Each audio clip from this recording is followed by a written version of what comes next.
Today on Dr. Phil, a brutal assault that went viral. Exclusive interviews with the attacker. I've never put my hands on a woman before. According to Brianna, 3 attacks happened that night. His mother. He's telling you that he didn't remember doing any of this. And the victim's sister. She'd been beaten. Violently beaten. If I was not drunk, I would not have done that. Alcohol is not an excuse. Today's going to be a changing day in your life. You've never had anybody working harder to bring you to the threshold of change than right now.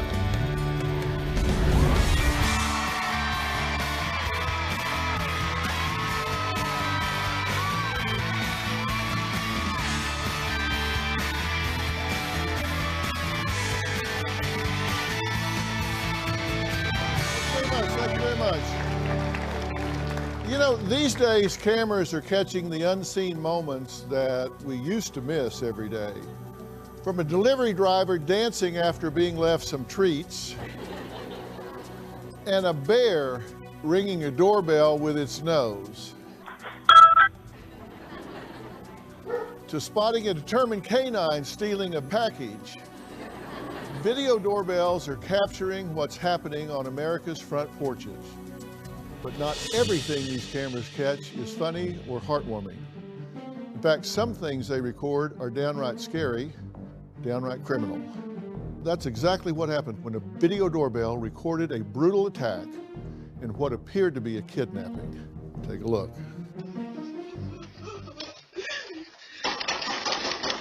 Stop, Darnell!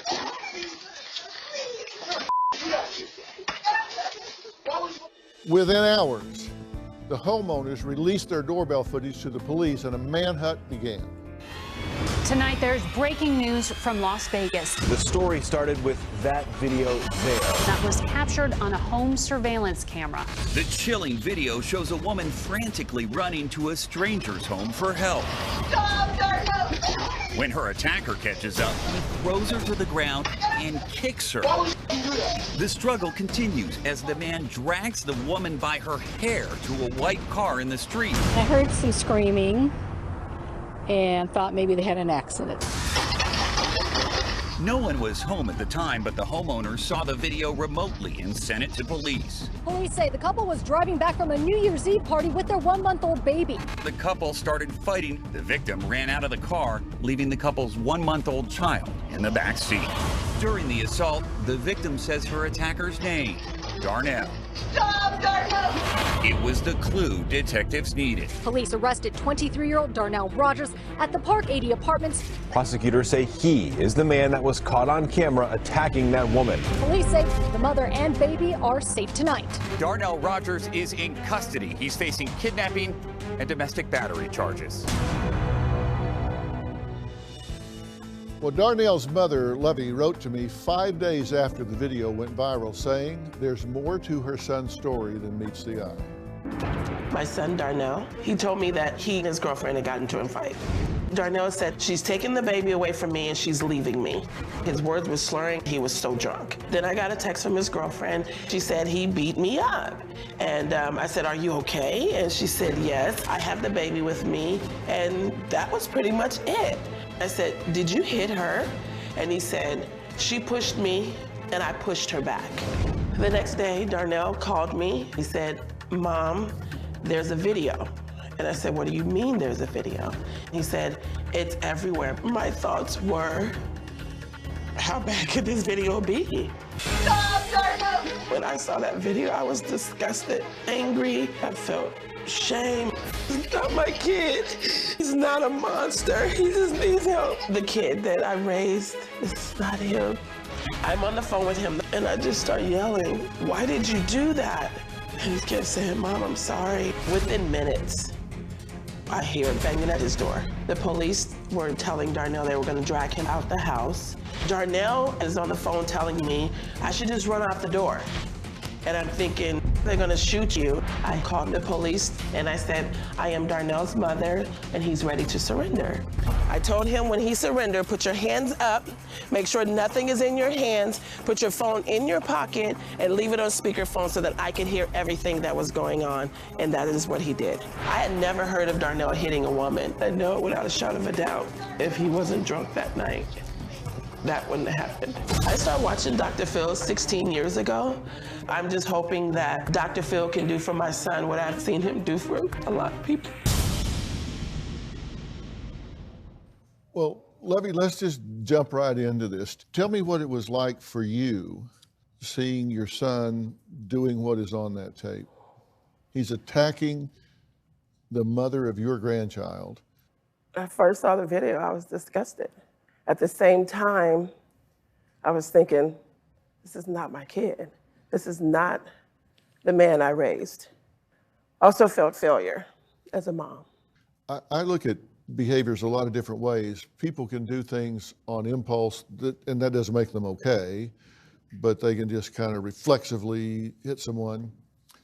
But here, he runs 30 yards. He grabs her, throws her to the ground, then kicks her, then picks her up and drags her. There's a lot of time in there to say, what in the world am I doing? Correct, yes. Why did he do this? 5 years ago, Darnell had a girlfriend named Sarah. And I have to share that in order to say where his journey. 5 years ago, he had a girlfriend named Sarah. Sarah died of meningitis. First girlfriend, they'd been together 2 years, in love with her. I seen my son go from this smiley kid, full of life, expressive, to being angry and just mad at the world. He started drinking. And when he drank, he would rage. I get what you're saying.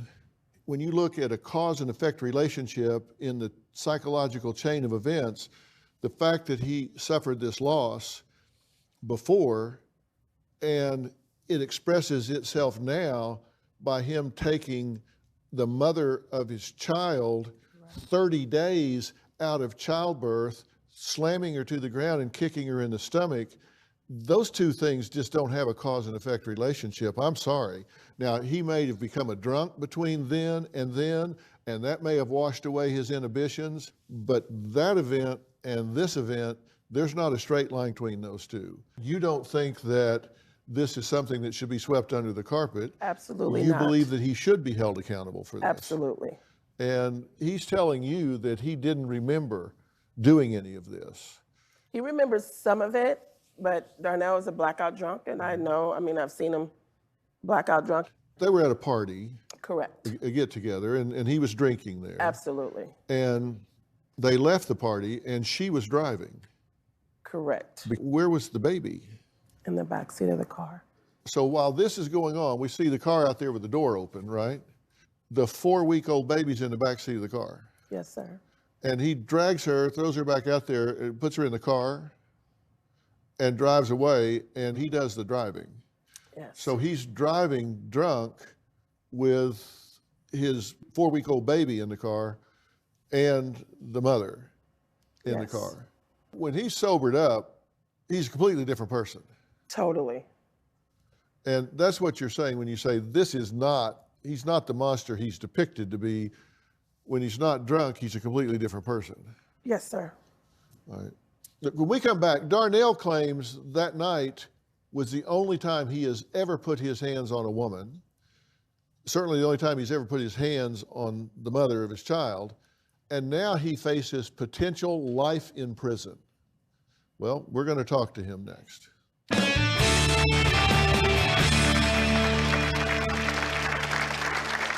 Last thing I remember was leaving the New Year's Eve party with my girlfriend. I was really intoxicated. Stop, Darnell! I couldn't remember why I was that mad. I've never put my hands on a woman before. And later, I didn't ask to be here on Dr. Phil today, but because of your actions, we're here. I'm here because we feel you don't get it.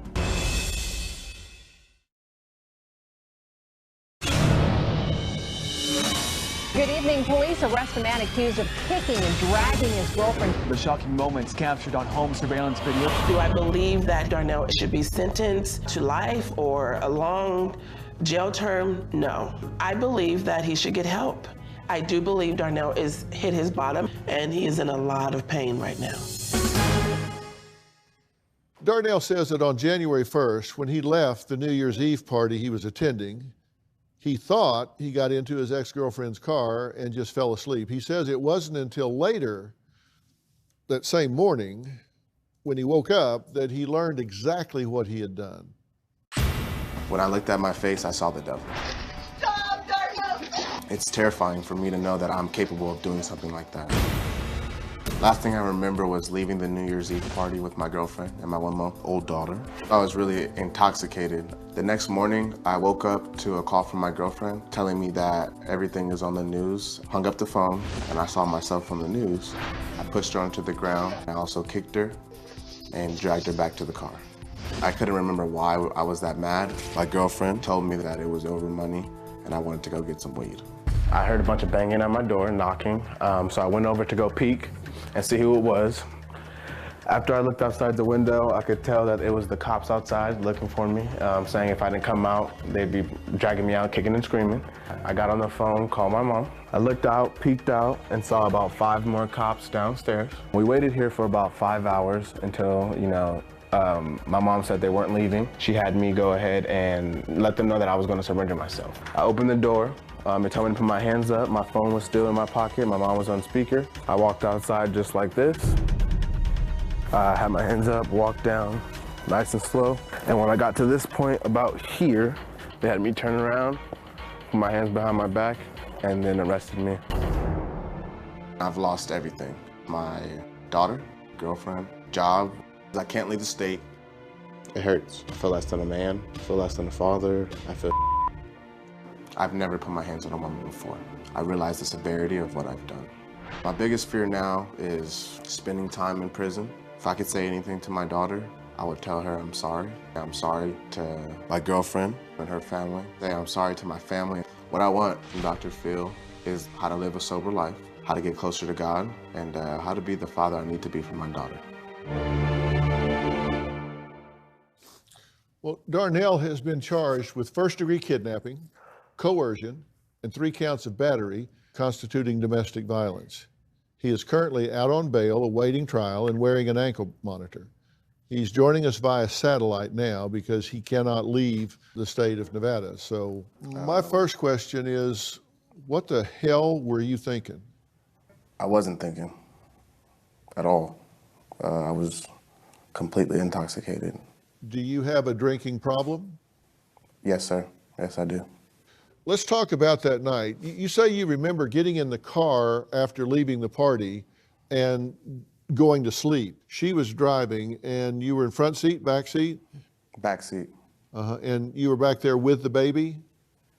Correct.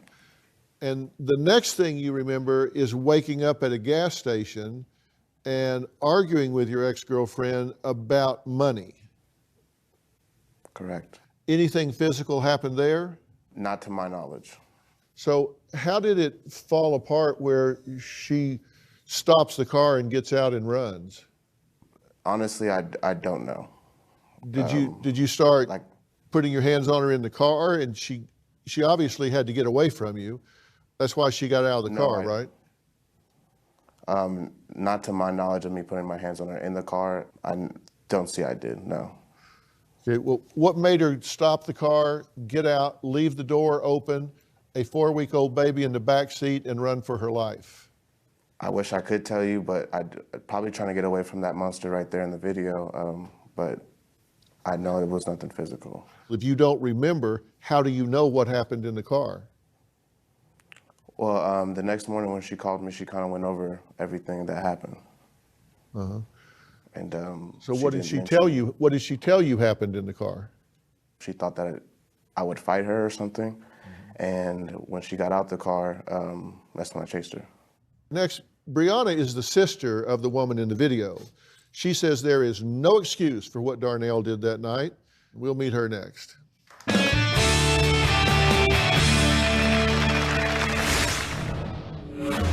When I saw my sister, it looked like a scene out of a movie. Clothes torn, bruises, blood, tears.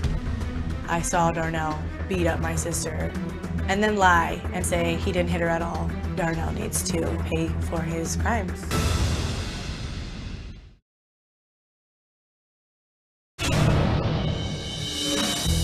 Started drinking in high school with some friends, just trying to be cool. Marijuana I've been smoking since I was 12 years old. It picked up after Sarah's death to every day, couldn't live without it. Alcohol, I drank 4 to 5 beers a day, 5 days a week. Alcohol makes Darnell very aggressive. He's like a rager when he's drunk. I blacked out. People having to drag me home from parties, later on showing me videos that I don't recollect at all.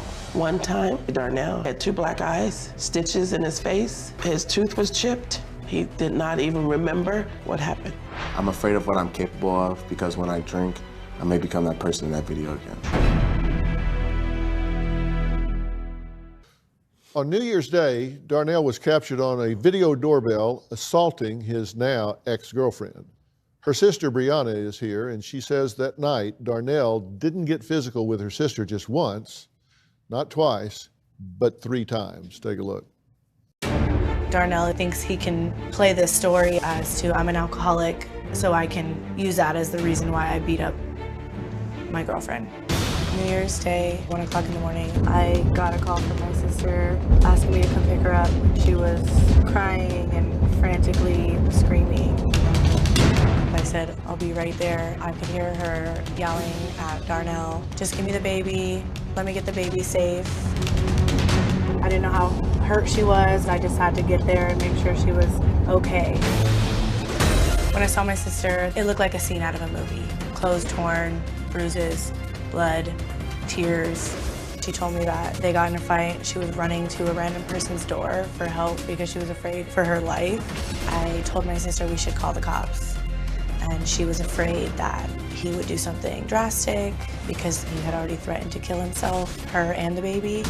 When Darnell drove up to the apartment, I was trying to get the baby out safely. We were arguing. Darnell was telling me to f off. At that point, my sister got out of the car to try to de-escalate the situation. He threw the keys at my sister and pushed her down in the rocks.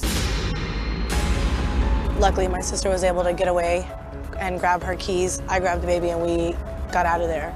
Right in front of me, I saw Darnell beat up my sister and then lie and try to say he didn't hit her at all that whole night.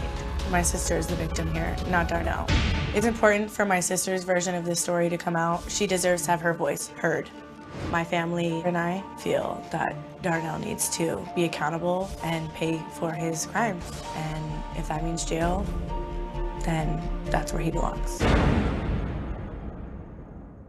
Well, Brianna, thank you for being here. You want to be your sister's voice in all of this. And the reason she's not speaking in this is because there are some very sensitive issues going on right now.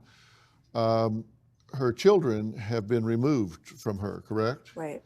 And what is the reason that's been given for her children being taken away? Their 1-month-old baby was in the backseat of the car that night.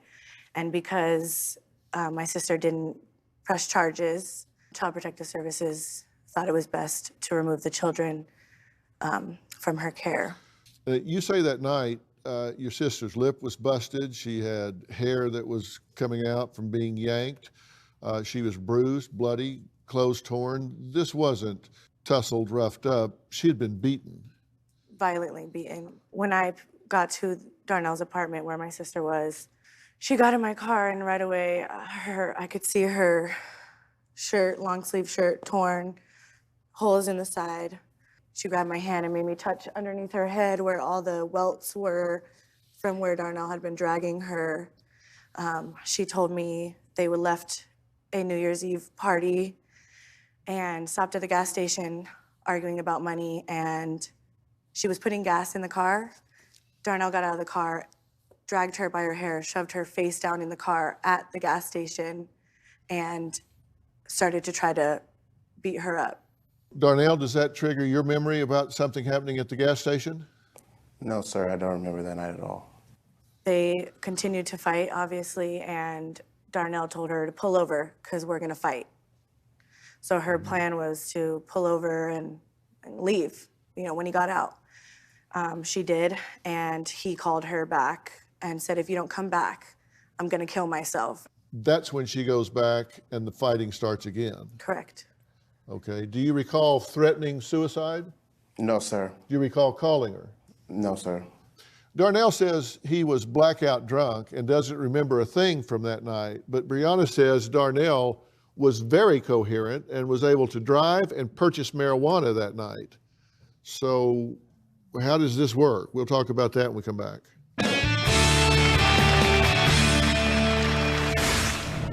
Did he surrender the baby? No, he did not.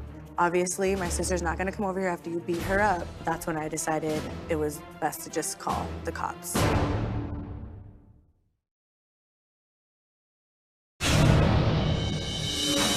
From the very beginning of my sister's relationship with Darnell, she seemed different. Darnell was manipulating her, controlling her, and actually trying to cut us out of her life.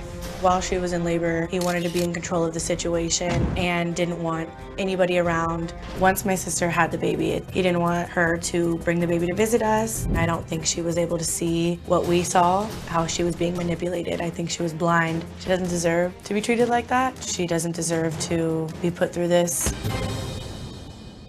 So you went and picked her up. Mm-hmm. Did you see him then?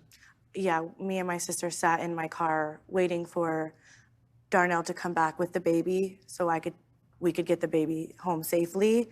And I actually called Darnell and texted him to see where he was at and to see if we could get the baby. And then he came back to the apartment. Did he bring the baby back? Yes. And did he surrender the baby? No, he did not. Obviously, my sister's not gonna come over here after you beat her up tonight. Just give me the baby and I'll leave. He told me I didn't hit her tonight, and if she wants this baby, she can come get the baby. That's when I decided it was best to just call the cops. My sister thought maybe I can de-escalate this situation. She came over, and that's when Darnell came down the stairs and pushed her down in the rocks and started to go after her again. This is his third time? Yes. So gas station, caught on camera, at the apartment, being pushed down in the rocks. Right. Darnell, do you recall that? No, sir. Mm-hmm. Do you believe that he doesn't recall that? It's not for me to say what he can and can't remember, but he was, in my opinion, he was coherent. When you talked to him on the phone, did he seem intoxicated? He was very intoxicated. And this was when the police were this? Both of them were. So when the police were there and he was saying, hey, they're out there, and he sat in there for 5 hours before he went out, was he drunk during that time? No. No. Okay. So the night of the New Year's morning, 12, 1 o'clock, 2, 3 o'clock, he was calling me. They want to take the baby. They want to take the baby. I said, give them that baby. I said, you are drunk. Why are you guys out on New Year's Day, this time of morning, with my grandbaby? And this was what time? This was probably about 2 o'clock in the morning. Okay, and you said give her the baby. Give them the baby. And did he? I believe there were some other incidents that transpired before they spoke on the phone. Once he did call his mother, he came down with the car seat, put the car seat down in the parking lot, and went back his direction. With the baby in it? Right, yeah, with the baby in it. So once you told him, okay, and when you told him to give them the baby, he was drunk at that point? Absolutely. Okay. Darnell says there is no excuse for his behavior, but believes that the death of his girlfriend 5 years ago may be a factor, could be a link in this chain in what happened that night. I'm going to start saying what I think's going on here, because it's a whole lot different than what's been posited so far. And it's time to get down to the basics here. There are children involved in this, there's a relationship involved in this, there are court systems involved in this. Lifetime in prison hangs in the balance here. We're going to talk about all that when we come back.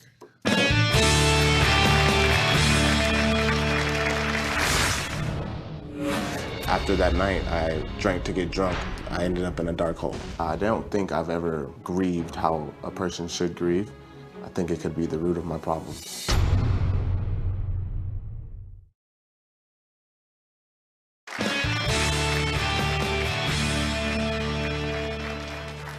Darnell says the death of his first girlfriend 5 years ago has left him filled with guilt, anger, and he's never really dealt with that.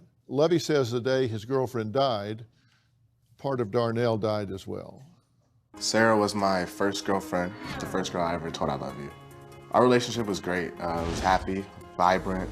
We were freshmen in college. I just came home for Thanksgiving break to see Sarah. She didn't feel herself. I could tell she was trying to hide that. She mentioned this twice to me, saying, I feel like I'm dying, but I'm happy that I'm with you.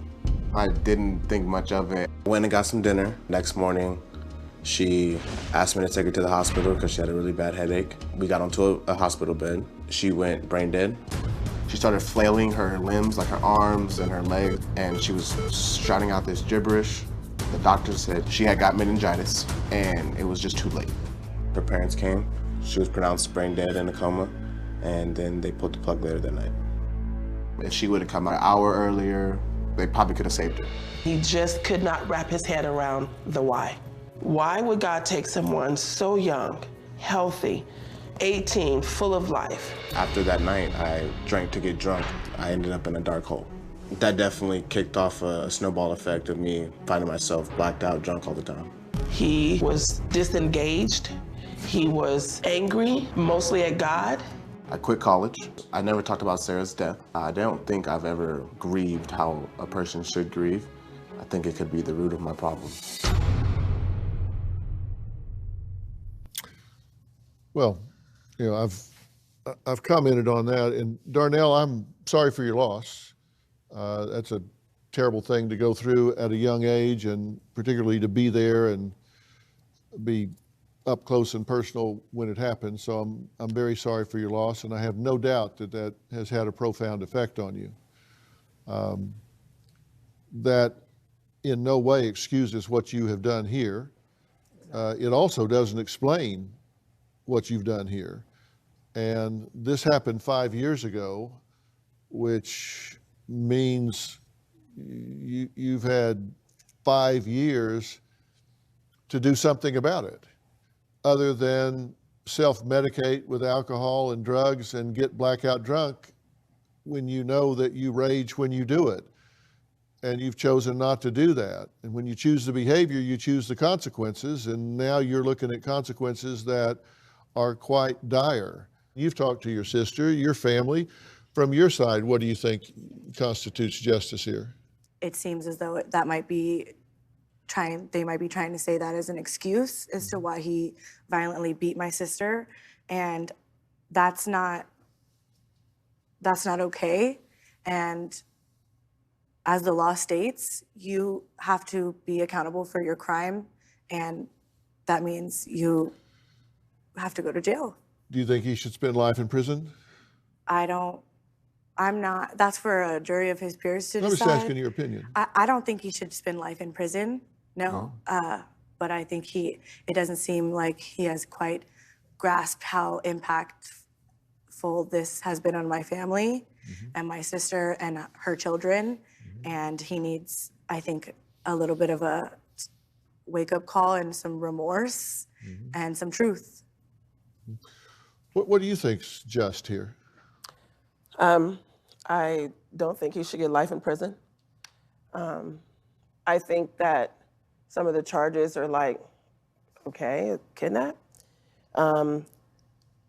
Is there consequences for our actions? Absolutely. There should be consequences for his action. I'm not justifying that at all.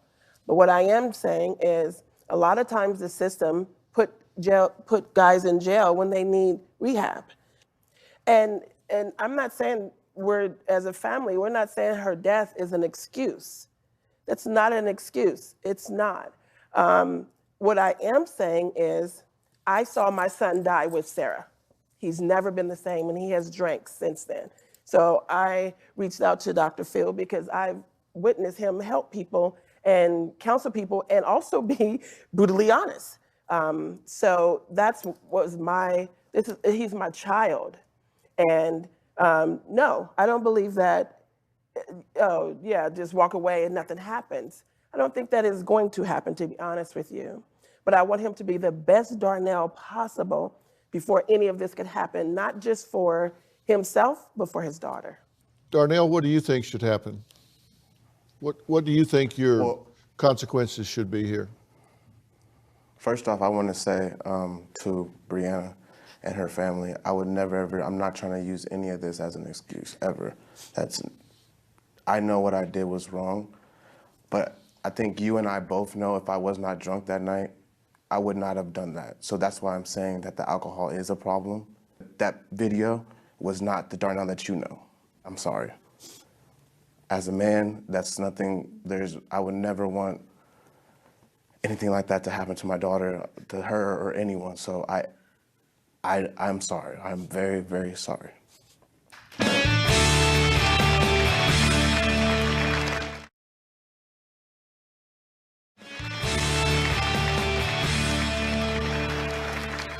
Well, I'm here with Lovey, Brianna, and Darnell. Darnell was caught on video doorbell attacking Brianna's sister on New Year's Day. And according to Brianna, it was one of 3 attacks that happened that night. Lovey is Darnell's mother, and she says the Darnell on that tape is not the son that she raised. Darnell just said, you know, you're wrong. I'm not trying to excuse this, and I am very sorry. Brianna, you wanted to comment on that.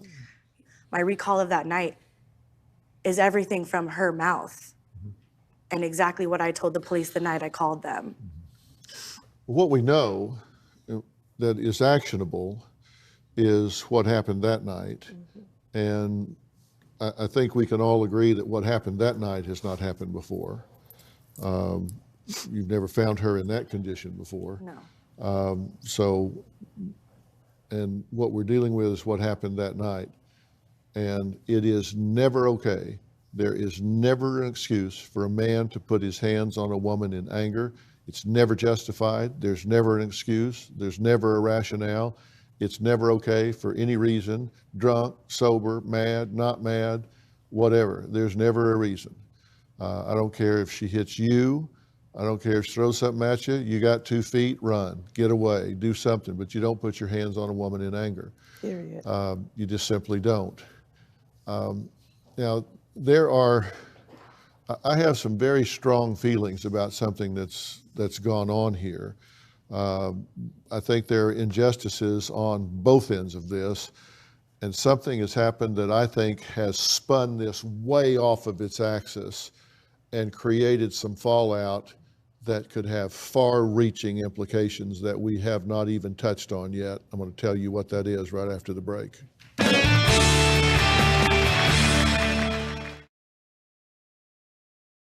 Well, I'm here with Lovey, the mother of Darnell, who can't be here in person, is joining us on satellite. He can't be here in person because he's not allowed to leave the state because he's out on bail for multiple felony charges for violence against the mother of his child. Brianna is here, who is the sister of that woman, and is speaking on her behalf. Now, when something like this happens, it has a profound effect on a lot of people. And something has gone on here that I have a real problem with, and this involves your side of the family.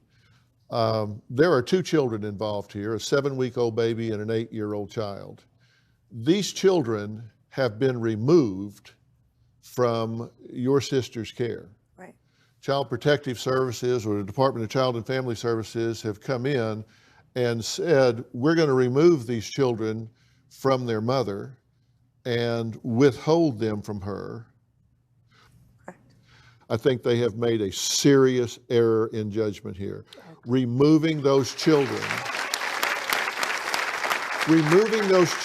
from this mother has victimized her twice and has victimized these children further. Now, I understand their logic here is, well, she didn't press charges against him, so therefore we're fearful that this is okay with her to be beaten like that, And so she's likely to put this monster back in their space, and these children could see her be beaten or they could be beaten. So she is negligent in letting them be in harm's way. And that's one of the definitions of child abuse, is failure to keep children away from toxic situations or danger. You, Darnell, need to be held accountable for what you have done. I believe that Darnell has been overcharged here. He's been charged with crimes that can put him in jail for the rest of his life.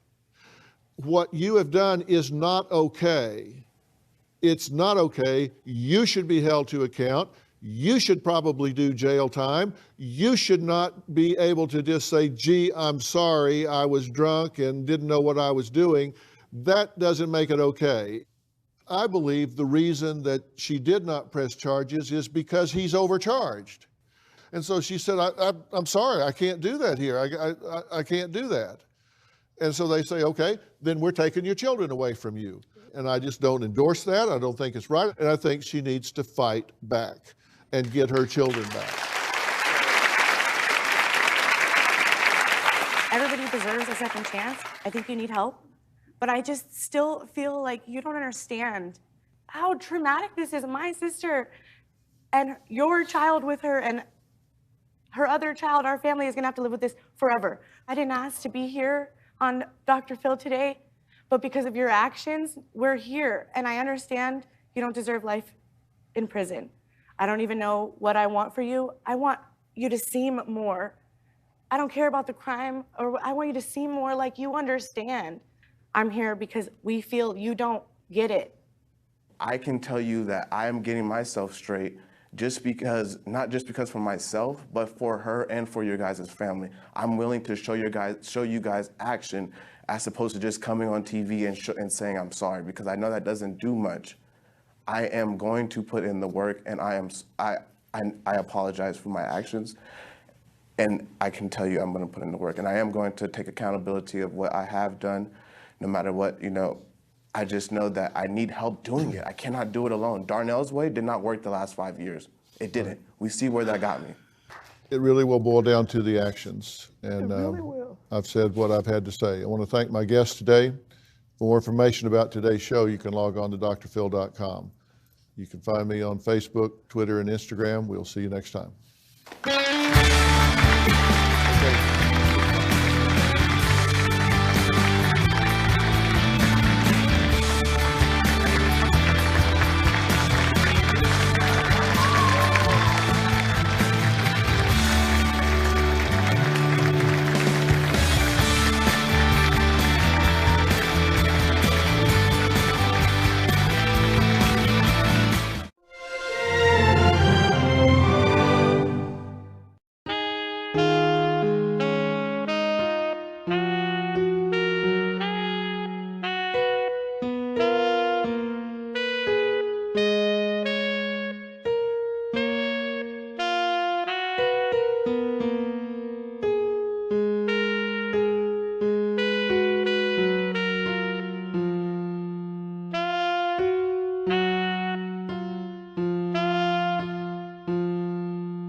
today on Dr. Phil.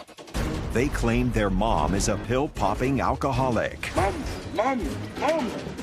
You literally has. Who's out of control. My mom pulled out a loaded gun and ended up pointing it at me. She pretends to not even have a clue why you're here. Apparently I'm doing pills and drinking and all that. Why can't you just admit that you are? Here's what they're complaining about. You mow the yard while you're foaming at the mouth. You strip naked at a 7th birthday party. You abandoned them at 3 years of age. You told these people I was passed out on the floor at my husband's funeral. Well, here's the picture. I'm not in denial. Yes, you are. This is disgusting to me. I have to live with you. Today's going to be a changing day in your life. You've never had anybody working harder to bring you to the threshold of change than right now.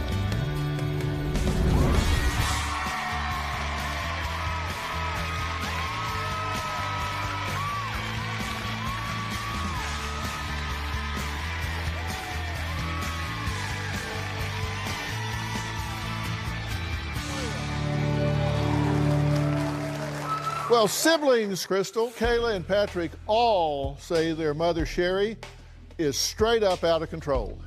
She's blown through an inheritance worth over $250,000 in the past 11 months, buying multiple motorcycles and running up $500 bar tabs with her friends. But that's not all. They claim Sherry is popping non-prescribed pills and washing them down with rum after work, leaving her sloppy and sometimes violent. Take a look. Mama. Mom. My mom is an alcoholic and a drug addict, and she is completely out of control. I don't take Xanax. Drug test me. I don't take Xanax. Okay. I don't take Xanax. I don't take hydrocodone.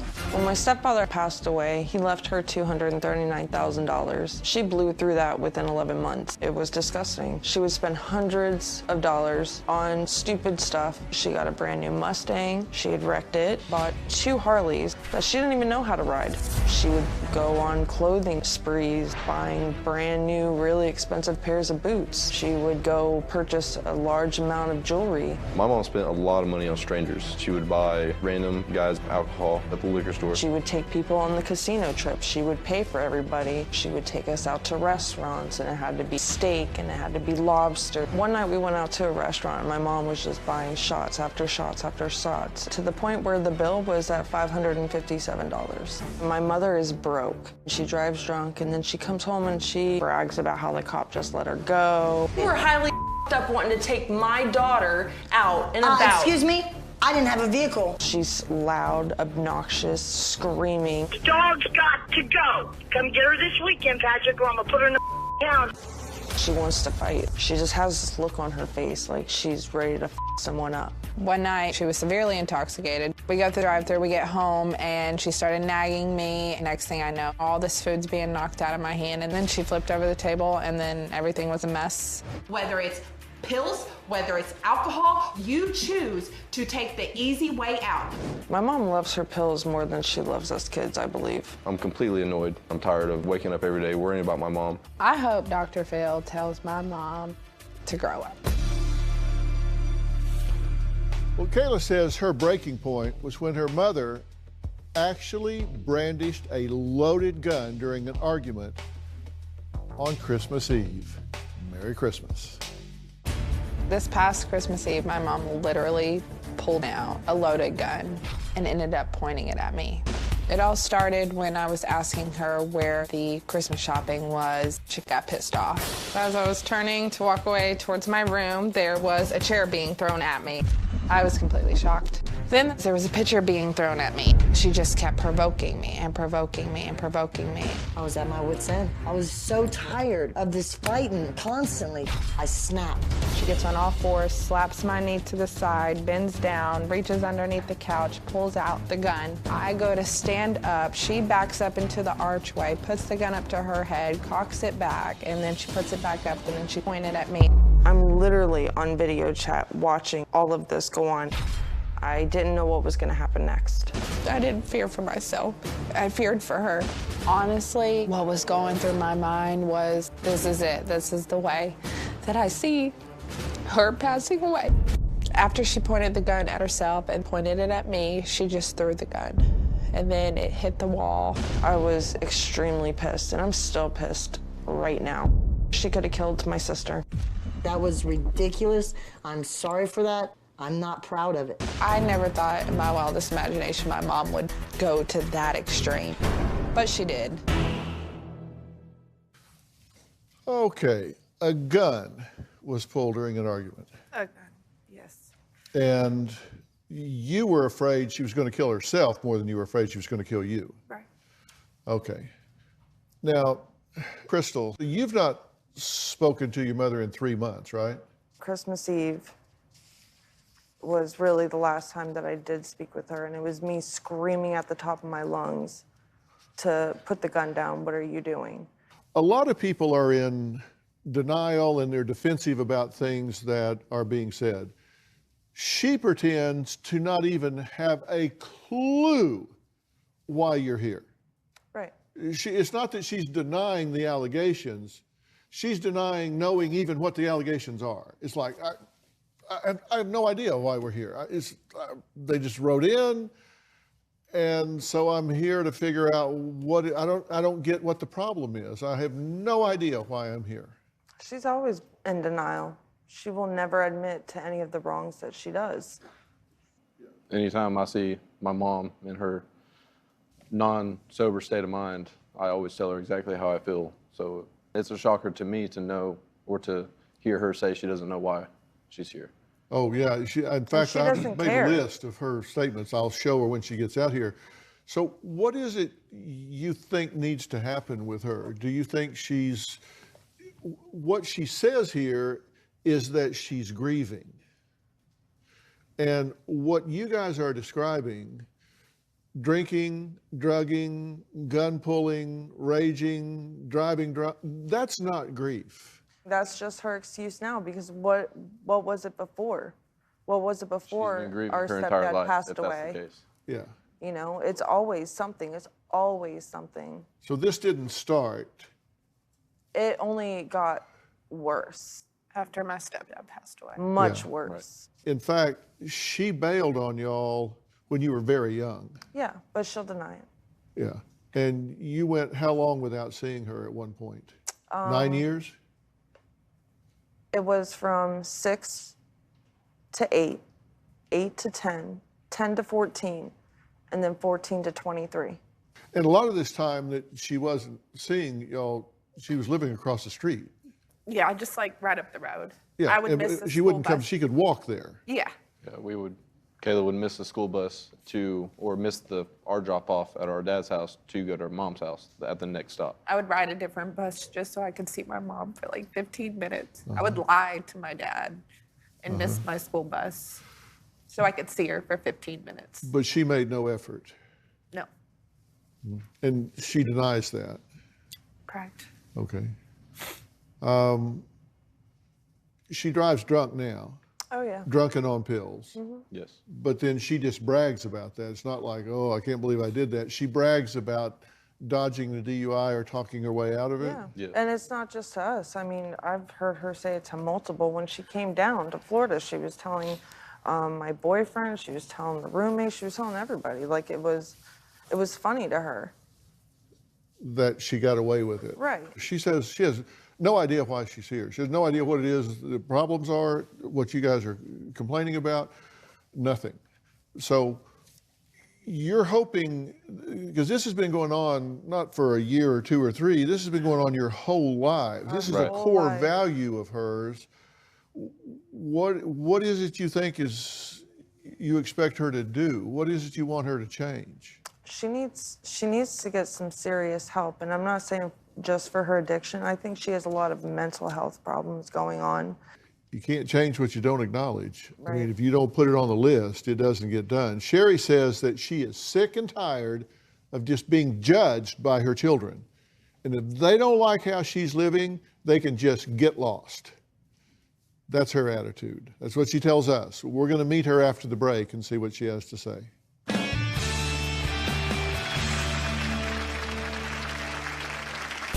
I'm constantly being accused of drinking all the time. Mama. Mom. Mom! I didn't believe it when I got the call to be on Dr. Phil. What is it that I'm doing so wrong? And later, When have you ever paid for anything in your life? I've been on my own since I was 15 years old. This is disgusting to me.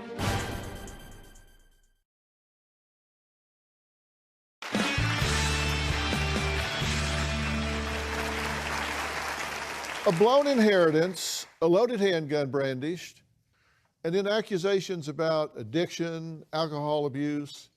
Mom Sherry says, yep, she spent her inheritance, and yep, she pulled out a gun.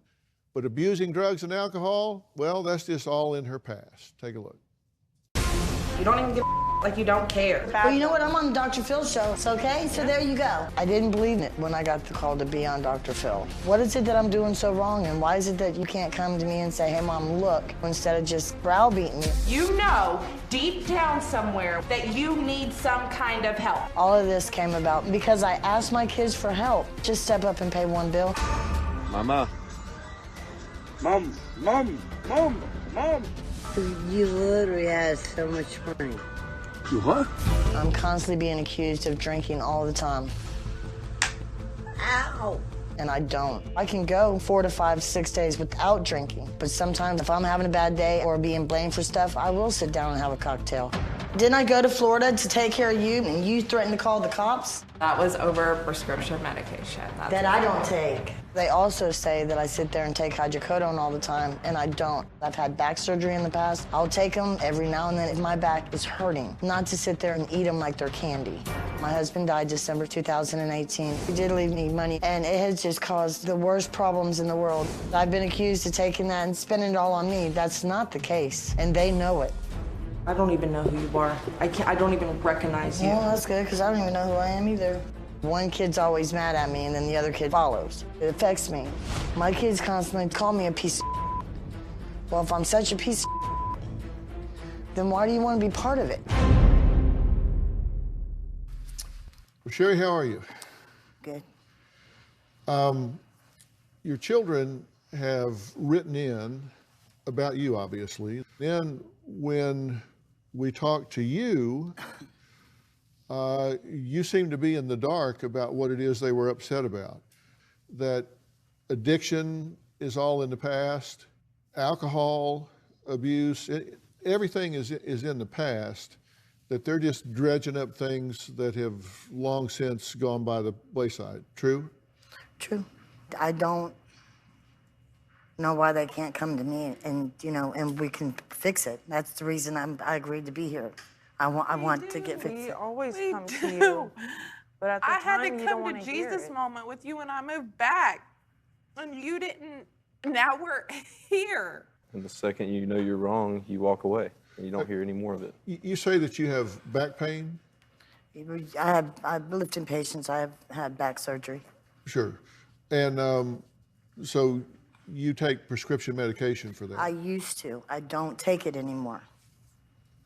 Okay. So you're not taking opioids? No, and you can drug test me. No. I took one hydrocodone last week. Where'd you get that?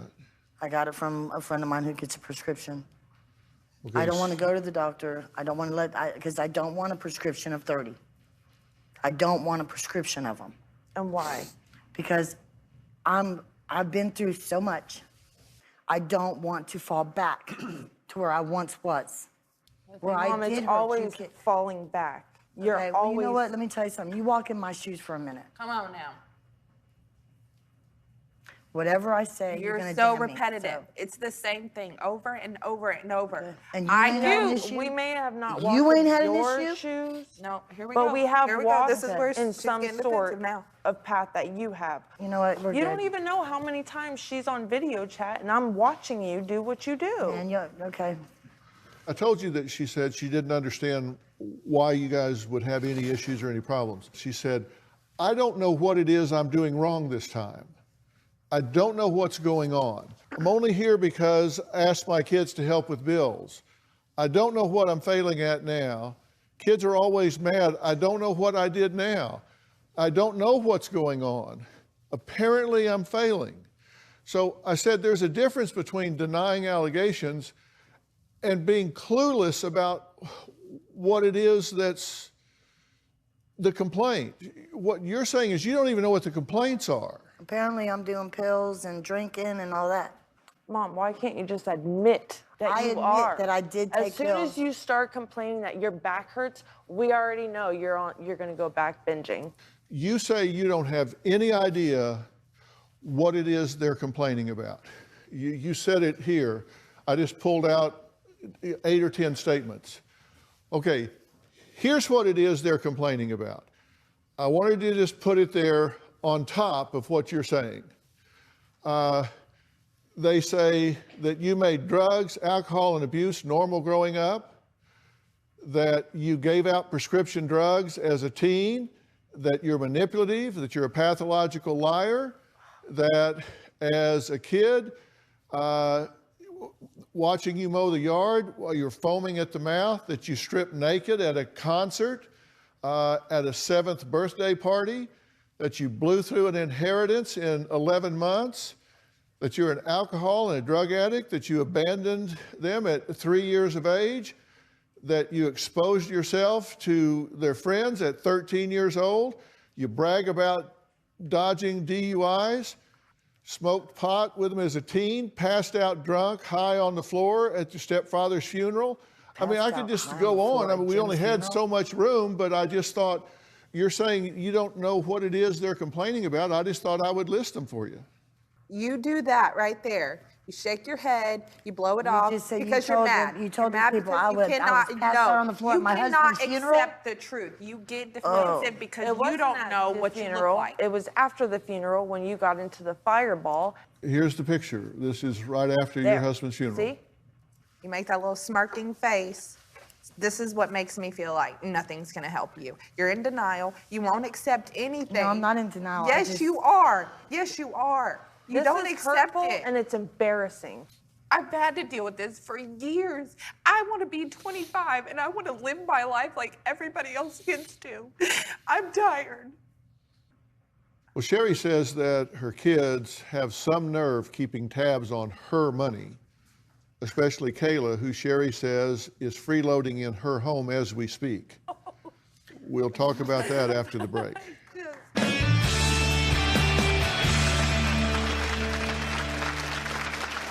Since Kayla moved in and lived with me, it's a fight. It's falling on me to pay all of the bills. Now she wants me to start paying rent to live there. My kid needs to understand life is not free. It comes with a price tag. And later... Okay. Stop getting defensive. You not Stop trying to throw stuff back at me. This is about you and making sure I don't have to walk in one day and find you on the floor, dead. The bar is just a prop for life. On a new podcast episode of Fill in the Blanks. I don't think bars are there for food and beverages, Phil. I always believe they're there to create a reaction. Author, entrepreneur, and bar rescue star John Taffer. We're not in the television business. We're in the human reaction business. You're doing therapy. You're doing life coaching. You're doing inspiration with these people. It's just damn good. Fill in the Blanks. Available now on Apple Podcasts and Stitcher.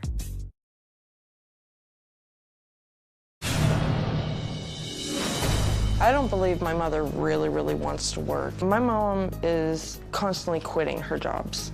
She cannot make commitment, just like she couldn't make commitment to us kids. One time when she was trying to apply for a job, she went to the extent of buying fake urine just to pass the drug test. My mom needs to stop the dumb.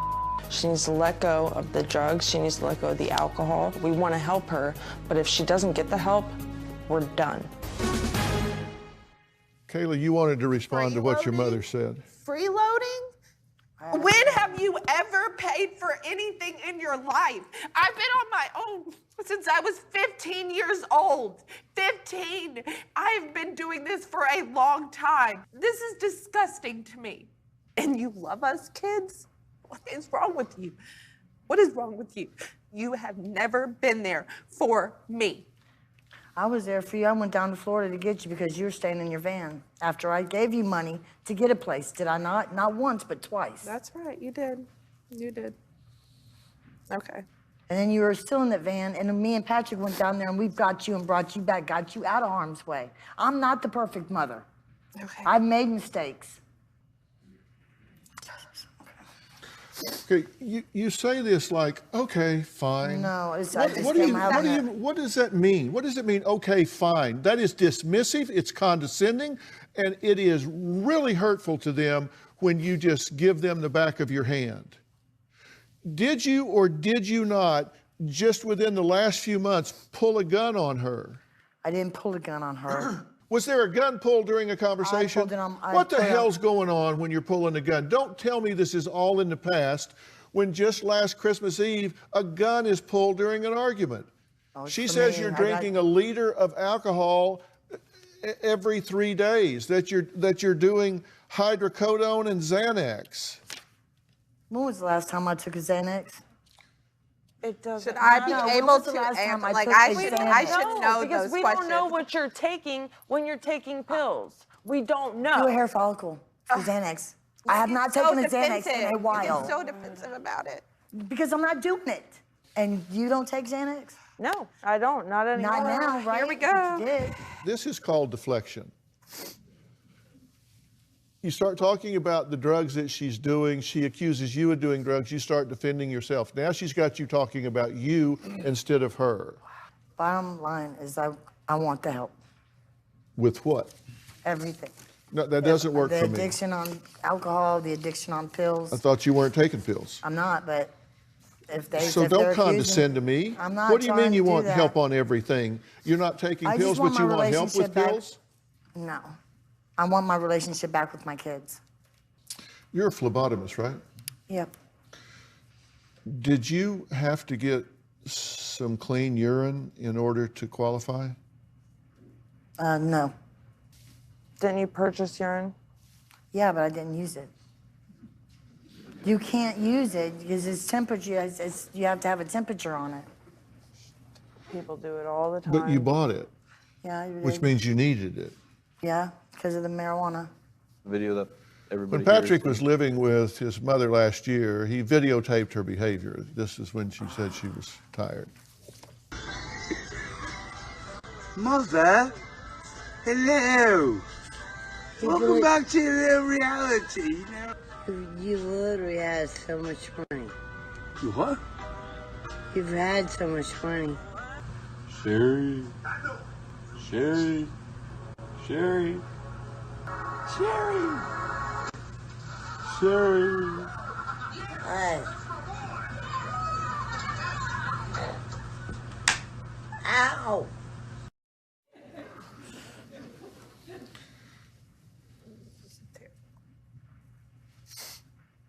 You have no idea why we're here. I know why we're here.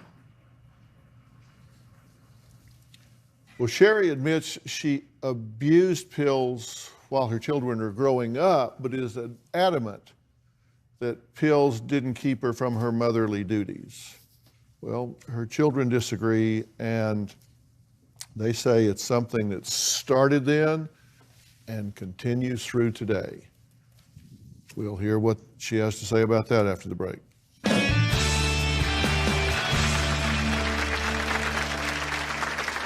Growing up, my mother was negligent.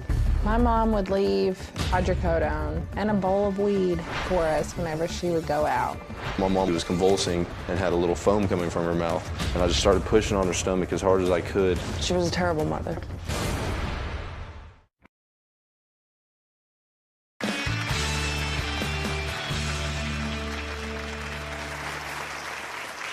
Well, Sherry insists that her past use of pills and alcohol never kept her from being a good mother. Now, Crystal says, well, that's just not true. That Sherry dumped her on her father's doorstep at just 3 years old and disappeared for years at a time. You left us. Let me tell you a secret, sister. I remember that completely. You were 3. You don't remember it. Growing up, my mother was negligent. She was a terrible mother. You dropped us off when we were 3. No, I did not. I lived with my mom until I was 3 years old. At the time, we were living in a car, and one day she dropped us off at my dad's house, and I never lived with my mom again. My mom never fought for custody. She just gave up on us. I never, ever walked away from my children. I never had the money to fight for custody for my kids. Because of circumstances out of my control, I lost custody. They don't know the truth. You can check it out yourself. Throughout my childhood, I would see my mom sporadically. My mom was supposed to have us every other weekend, but it was whenever she wanted to see us. At one point, it was 9 years that I did not see my mother. My mom would miss my honor rolls, my high school graduation, the majority of my birthdays. I did miss a lot of Crystal's life, but when I did see her, I did make it special. I wanted to let her know that I may not have been there then, but I'm here now. One time, I actually wrote myself a birthday card for my mom because I hadn't heard from her. Since when was I your daughter? You've never treated me like your daughter. Never. I never wanted my life to be without my children. I never wanted them to be away from me. There's nothing I can do to take back that time.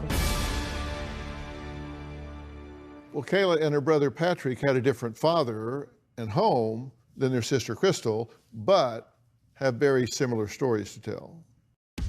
You choose to take the easy way out. You can't admit to anything. When I was 12 and my little brother was 11, my father kicked my mother out of the house and she moved us right up the road. My mother did not have the means to provide for us. I lied and I manipulated to go see her, no matter where she was. When I was 15, I did move in with my mom. Shortly after that, she was exposing me to things that I should not have been exposed to.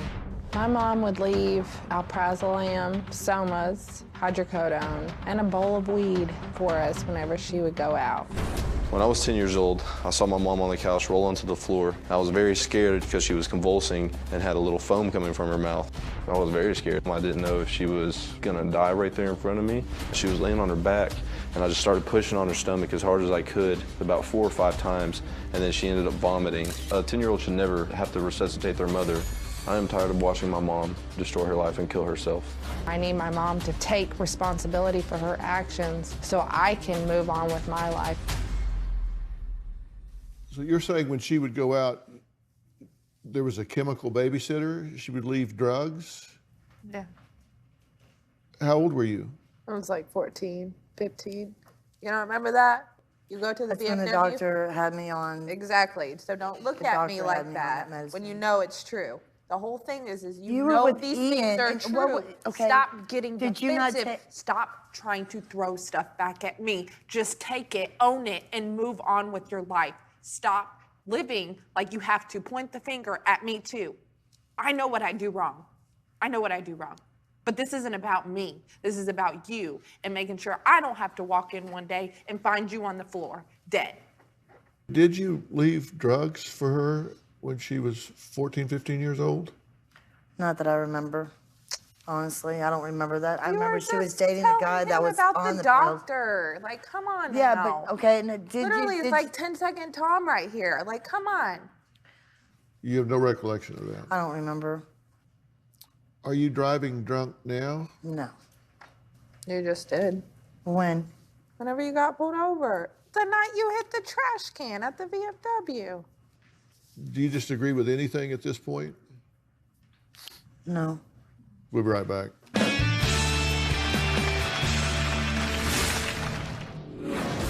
My mother loves playing the victim. They don't understand what it is that I've been through. You don't understand what you put us through.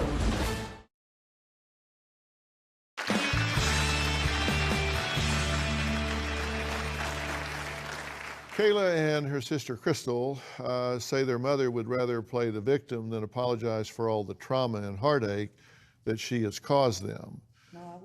Now, Sherry says her children just don't seem to care about the toll that her past has taken on her. My mother loves playing the victim. All I'm trying to do is get over my husband, get over my brother. You're never gonna get over it. You just have to cope with it and move on. My husband died December 7th, 2018. My husband was my everything. He was my soulmate, my best friend. And when I lost him, I lost me too. My kids constantly tell me that I can only grieve for them for so long. They don't have the right to tell me when I can and cannot grieve for my husband. They don't understand what it is that I've been through. You don't understand what you put us through. My mom thinks that nobody has lived a hard life as tough as she has. And that's her excuse for her addiction and her problems. It's the blame game with her. My sister is falling apart because all she does is sit here and worry about you. My mom needs to let go of the past. My mother has exhausted any sympathy I have. My mom needs to live in the present and realize the life that she has now. I can tell you this from personal experience. I can just take off the Dr. Phil hat for a minute and just be Phil here. Because I was raised by an alcoholic father. As far back as I can remember, he was drunk. There was violence in the home. I can't think of a time as far back as I can remember that was ever peaceful. So I know what it's like to grow up with that. Then you get to be an adult and you have to make a decision. You're either going to live in that image or you're going to go a different route. And you guys are adults now.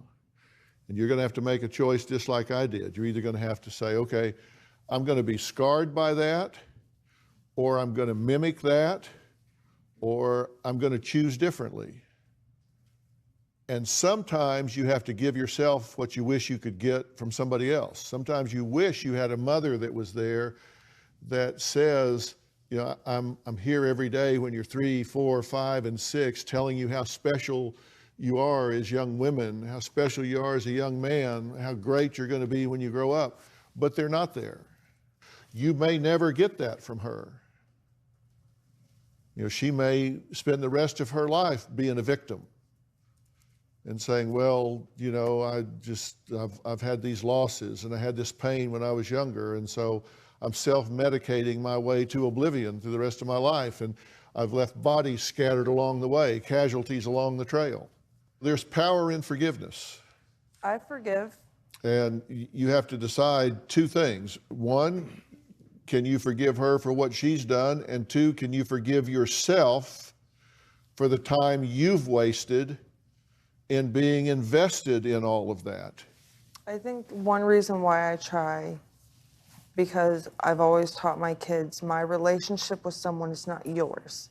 If there's some sort of a relationship that my mom can build with my children, I'm going to allow it, but to a point. If she starts with the toxicity, I'm going to cut it off. She abandoned you as you were growing up, and she is abandoning you right here on this stage right now by invalidating your concerns.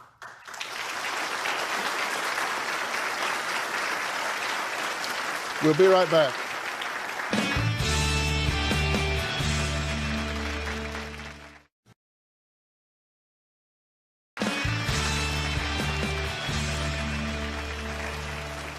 I've been speaking with siblings Crystal, Kayla, and Patrick, who are worried that their mother, Sherry, is on self-destruct. She clearly is. You know, what I'm telling your children is, you know, life goes on regardless of what you do or don't do. I want to be the mom for my kids the way I want to fix it. Yeah. I don't want to hurt anymore. I do it to myself, and I'm sorry for it all. I want to fix it. I don't like to drink. It's just my way of escaping out of it, not having to deal with it. What is it you're escaping? Just the alone, the loss of my husband, the loss of my kids. The truth. The truth. And the truth is what? That I do have problems. And what are they? I do take pills from time to time. I do drink. Why? Because I'm hurting inside, and from what? Just everything. Being a failure. not just being a failure.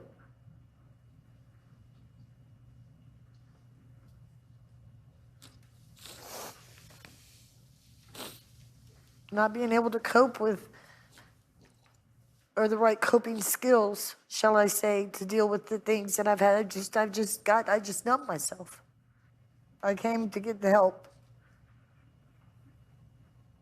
Did you really? Yeah. Because you spent the entire time trying to deny, deflect, point fingers, and then vacillate back to, yeah, whatever, sure, yeah, I'm a drunk, I'm a druggie, I'm a whatever. Look, if you think you're telling me what I want to hear, you got the wrong guy. You think you're doing me some favor by telling me what I want to hear? No. You got the wrong bald guy, because you're doing me no favor. You do what you want to do. She's going to do whatever she's going to do. Not even God can change what has happened. That is what it is. The question is, what are you going to do about it? She wasn't there. She may have dumped you at 3 years old. She may have pulled her pants down in front of your friends at 13 years old, partying and drunk. She may have done all of these things. You can't change that. Just call that colorful. Whatever you want to, however you want to paint that, it is what it is. You are here now, and you have to choose. You know, it can bend you but not break you. You can decide you are who you are. That's your choice.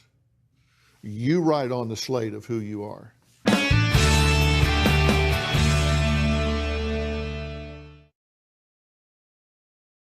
Want to know what's coming up on Dr. Phil? Visit our website and subscribe to our email newsletter. You'll get weekly updates, life strategies, and exclusive video that you won't find anywhere else. Plus, on drphil.com, you can see sneak previews of upcoming shows. Log on today. Well, I'm really on the fence about what to do with her. I asked Paul Moen to come here. He's the Chief Executive Officer of Ocean Recovery, which is a treatment center just located steps away from the water in Newport Beach, California. Ocean Recovery is a really comprehensive, long-term, gender-specific program that treats substance abuse, and more importantly, it deals with co-occurring disorders and behavior disorders at the same time, because there are psychological issues going on with your mother that you can put her in a straight up rehab facility and she can get dried out, she can get sober, but if she doesn't deal with the psychological issues that are going on, those things will trigger her self-medicating again with drugs or alcohol. And Paul, were she motivated, she would be the ideal candidate for your program, correct? Absolutely. I mean, this is a great example of how addiction will just tear holes through families. It's obvious that you guys love each other, but like Dr. Phil was saying, it's time for you to draw a line in the sand. And your mental health issues and your addiction, Sherry, untreated, it will destroy your family. And we would love to help you if you really want it. I will. But for me to make this offer, you've got to make a decision that you're going to run and broad jump into this program. You're going to lean into this program. You're going to be a star in this program. It would be really great to get everything gone, because it has hindered me. It's never going to be gone. You just have to accept it and move on. That's it. Well, I'm looking you in the eye and I believe you. And the family is involved in this as it unfolds and goes along. So you guys will have an opportunity to be involved in this as it moves forward. Deal? Deal. Okay. Okay, I want to thank all of my guests today, and a special thanks to Paul. Thank you so much. And to Ocean Recovery. We're all providing the resources for Sherry. For more information about today's show, you can log on to drphil.com. I pay a lot of attention to what you guys say on Facebook, Twitter, Instagram. On Facebook recently, Bethany Turner asked me a question. She said, "What is your sleeping schedule like?" Why would you care?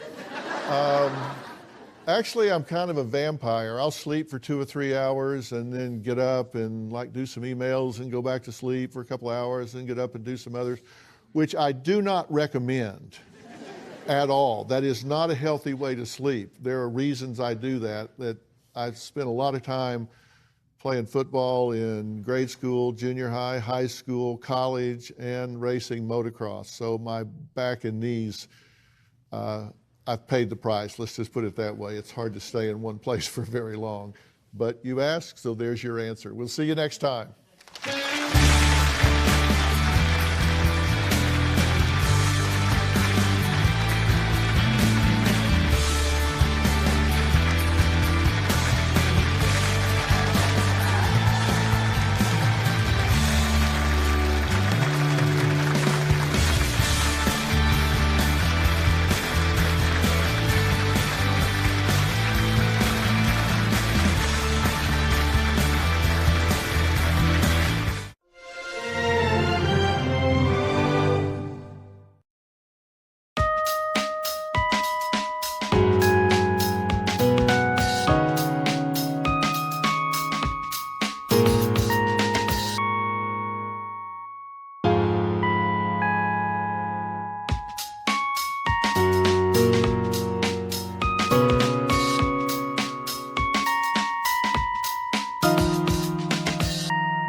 on Dr. Phil. I was an actor, a model, a Hollywood body double. Now a mysterious illness. If I don't force feed myself, my body will go into an attack. She feels atomic hunger and feels as if she's being electrocuted. A constant need for food. She would have hot dogs in her purse. She once took a celebrity's uneaten sushi out of the trash at an event and ate it. So what could this mystery illness possibly be? Today's going to be a changing day in your life. You've never had anybody working harder to bring you to the threshold of change than right now. Today's guest, Susie, says she once made a living body doubling for some of Hollywood's biggest stars, like Kate Moss, Ashley Judd, and Kim Cattrall. But now, she says the woman in these photos is not the same person she is today. According to Susie, 10 years ago, she developed a mysterious illness that leaves her shaking, trembling, convulsing, and having to force feed herself more than 7,000 calories a day just to stop her attacks. Susie says things are so bad that she has to have food on hand at all times, including while she uses the bathroom and showers. She claims she even keeps string cheese and soup in her bra and hides food in the bushes to prevent her from having an attack while taking a walk. Take a look. This weird illness has completely taken over and destroyed my life. It's taken away my career, credibility, most of my friendships, my social life, my figure. I'm incredibly distended, but I'll gain another 3 inches of distension by the end of the night. Everything is distorted. My eyes are much smaller. My lips are double the size. These are not the clothes I typically wear. This night, I must have gone home from the shoot and changed and gone to like the hot places back then and had a great night. Before this mysterious illness took hold, I was an actor, a model, a Hollywood body double for Ashley Judd. I was her butt. I was at every party, every premiere, and rubbing elbows with Hollywood's elite. I made a lot of money off my figure. That was my niche, was I had this like banging body, if you will. These pictures represent to me a youth and a figure lost, but at least I have photographic proof. My life now it's a very, very, very stark contrast. I'm like the lonely lady at the supermarket that's like, where did you get those shoes? Every day of my life is like a feeding frenzy. The hallmark of this illness is I have to force feed myself almost constantly. Yeah, so I just drink it right. Cheers. I have 2 bananas, in case anyone calls. If I don't force feed myself, my body will go into an attack. When I have an attack, it's a grinding hunger in my stomach and severe, severe heart palpitations, tremors, extreme anxiety, utter disorientation, and then my body will start jerking. It will escalate to almost what I would describe as convulsions. Sometimes I have the attack all day, and sometimes it's just a few times a day. In 10 years, I have spent between $150,000 and $200,000 on doctors. They basically just shake their heads. Like, I get a head tilt, and then My biggest fear is that I'm gonna wind up homeless, run out of my savings, and exhausted all favors from friends. Hope is fading quickly.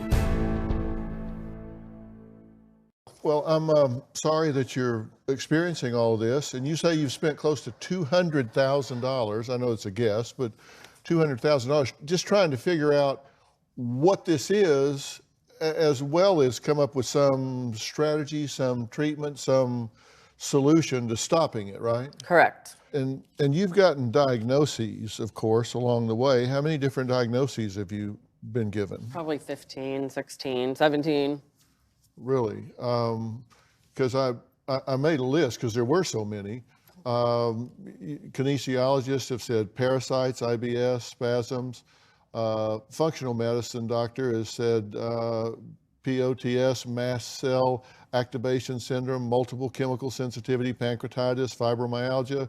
I mean, it just goes on and on. You just had, there's 31 total, but nobody's really come up with anything that you could match a treatment model to change it. Yes and no. I've gotten better, and then something will come along to kibosh it. So that's been what's been going on for 10 years. And you've gone through a lot of alternative treatments, right? Correct. You've been injected with lizard serum. I have. Sun gazing, frequency, energetic therapy, sonotherapy, steroids, hypnosis, electrotherapy, colonics, chelation therapy, regular acupuncture, dry skin, brushing, cupping, juicing, muscle test. It just goes on and on. I just kind of made a list of Look at that. all the different alternative treatments that you've been through because you're looking for an answer, right? I am. And what's this you have on the table? So I tolerate, I'm going to say maybe 20 foods. So this is one of my staples. I drink tons of lentil soup. I like to drink mushy stuff. I like to drink my calories because it's not about tasting it. It's about getting into my body quickly. But this is kind of a good compromise because it's chunky and liquid. And if this gets interrupted where you don't get a chance to eat as you feel driven to do, then you start having convulsions, seizure-like behavior, muscle spasms to the point that it's just intolerable for you. Intolerable is a great word. Yeah, it feels like death, a coma, a seizure, something is something catastrophic is imminent. Well, and I wrote this down. Susie says when she gets attacks, she feels atomic hunger, dizziness, and shakes, and feels as if she's being electrocuted. Correct. This was not always the case. Is there anything you associate as a trigger that was the initial onset? Yes. I started experiencing milder versions of the hunger at 26, but it was quite manageable. And then at 36, I titrated off Prozac, and it was like a punch in the face, and I've never been the same since. And about this time, you also lost both parents. Yeah.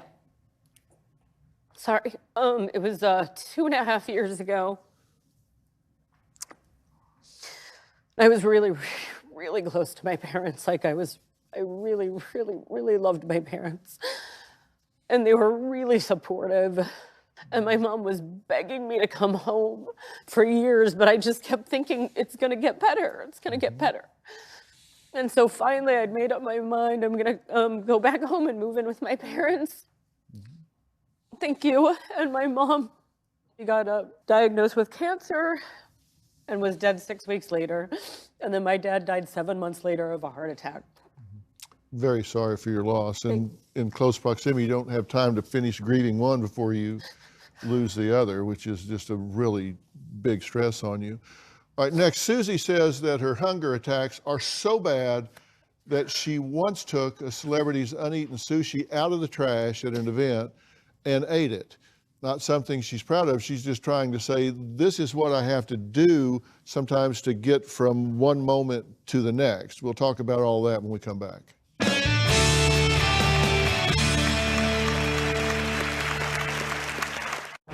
I keep water and food strategically located all throughout my house because when an attack comes on, time is of the essence. And I am force feeding myself a cold box of soup. This soup is, it's revolting to me. I mean, it's like dog food. It bottoms up. And later, and you knew her before, the Susie that you see now. Yeah. Do you get the sensation that she's still in there?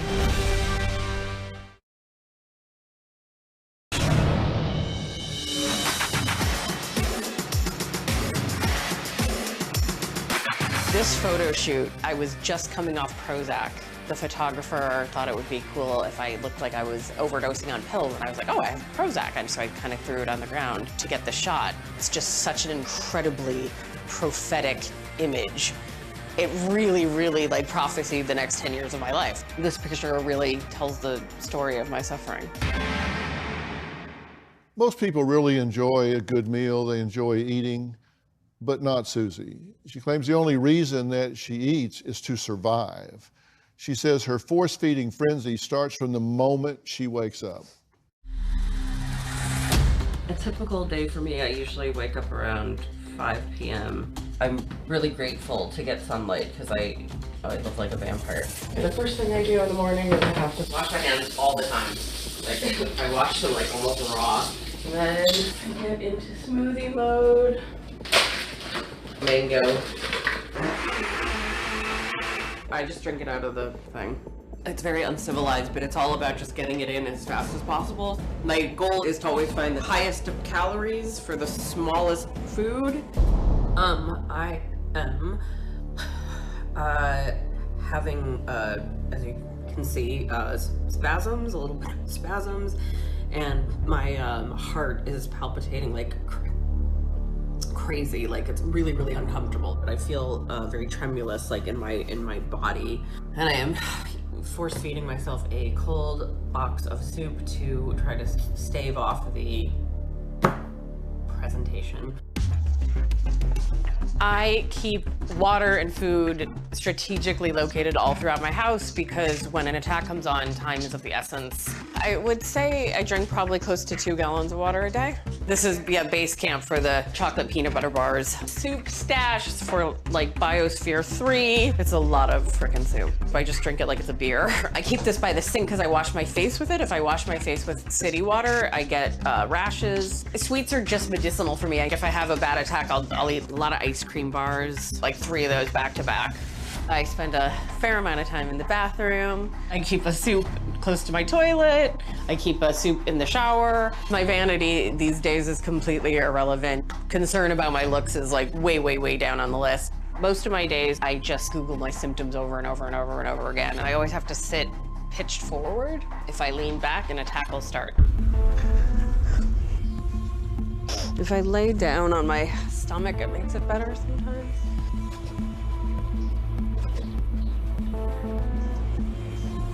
Yeah, it's bad when I'm on my back. Ugh, okay.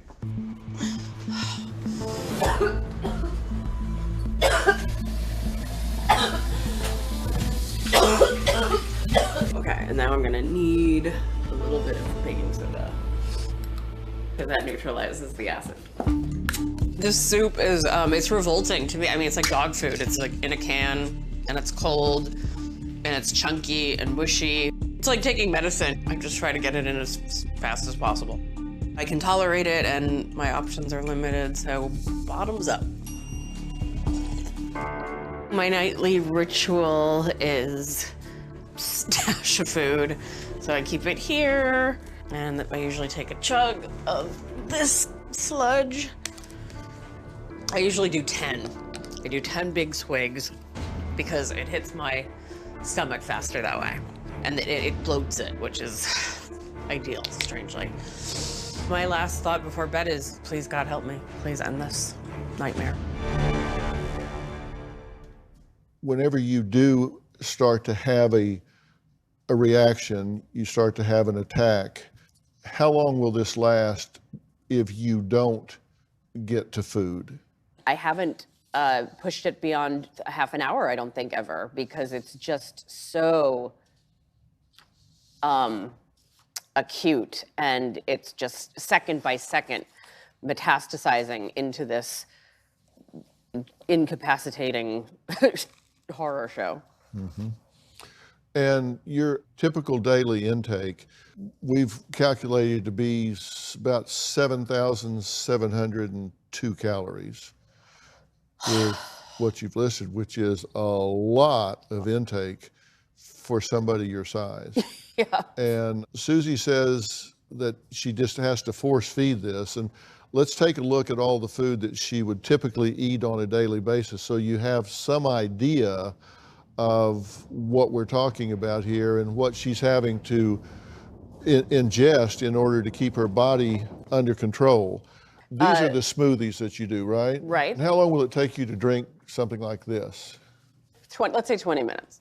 Then You'll eat, these are these peanut butter chocolate bars. Correct. You'll eat a half a dozen of those. Then you eat this much of leafy vegetables, then ice cream, French fries, apple, 4 cans of soup over here, then these 2 boxes of soup. Between these two, there's like 800-900 calories here. So this is just a constant thing for you. Yeah, it's I hardly get a break. You're having a jerking reaction now. What is the cause of that? Sometimes it's hard to pinpoint. It could just be all the stimulus. Sometimes it's postural. It's hard to determine. All right. Well, look, from walking around, eating meat straight out of the pan to putting hot dogs in her purse when they left the house, Susie's ex-boyfriend says she didn't make living together very easy. We're going to meet Susie's ex, Louie, after the break. We'll be right back.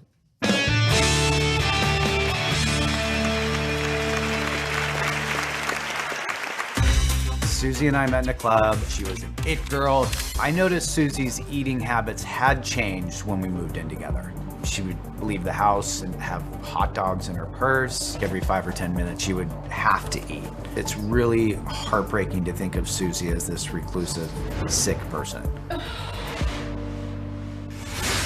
And later, this is honestly, without doubt, the most difficult thing I've ever had to do in my life, and I've done some difficult things. And I have a feeling that it could be the end of our relationship.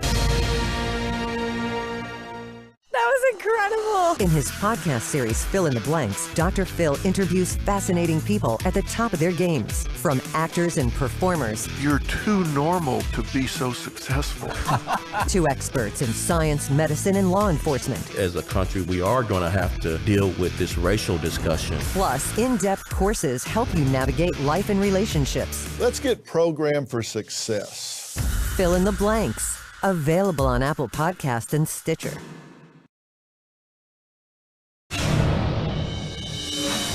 I've always liked walking. I come out here for a walk probably 3 or 4 nights a week. I'll leave my apartment at like 1 a.m.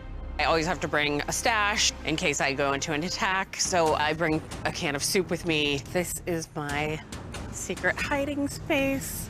I just kind of duck in there. I've had to use my secret stash many times. Sometimes I'll walk for like an hour and a half, and this is a really gang-infested neighborhood.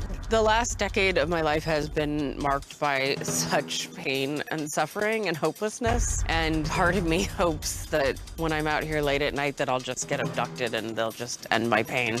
I would be, I think, more than okay with my life being taken. Well, Susie says her attacks have caused her to lose most of her friends. Her ex-boyfriend, Louie, says it was hard living with Susie, and he even felt guilty wondering if he was part of the problem. It's so painful watching Susie go from this vivacious, gregarious, social, beautiful girl to what she is now. I'm having tremors because I get, triggered. She has gone from this very funny woman to this very depressed person. Susie and I met in a club about 13 years ago. We were immediately drawn to each other. She and I dated on and off for 5 years. She was a hostess. She was very involved in the entertainment industry. She was an it girl. Susie had her own radio show. She had a tremendous amount of friends. Our relationship at the beginning was great. We had amazing chemistry. It was love at first sight. I remember he was talking to some girl and I was just like, wow, that is my type. Like, I just thought he was so handsome. We sort of challenged each other in a really great way. He's really irreverent and clever and funny. I noticed Susie's eating habits had changed when we moved in together. She would literally cook up an entire pan of meat and eat it all throughout the day. She would leave the house and have hot dogs in her purse. Every 5 or 10 minutes, she would have to eat. She was extremely possessive over her food, and if I ate it, she would get very upset. I could see the panic in her eyes. A few years ago, Susie was sitting on the couch and she started going into a convulsion and her eyes rolled back into her head. This convulsion went for so long, I literally thought she was dying. I, of course, said, we have to go to the ER, and she refused to go to the ER. It was terrifying to watch her go through that. She's put on a lot of weight, 40 or 50 pounds. Her self-esteem is completely annihilated. It's really heartbreaking to think of Susie as this reclusive, sick person. It's really hard with this illness because people just think I'm like weird and being demanding and being neurotic. She has very few close friends now. Hope is only lost when you're like, I'm done. I'm not getting out of bed. I'm not leaving the apartment. It's completely a wrap. You're not there. No, I can't be there. You can't be there. You still feel like I seem like myself. You're still Susie.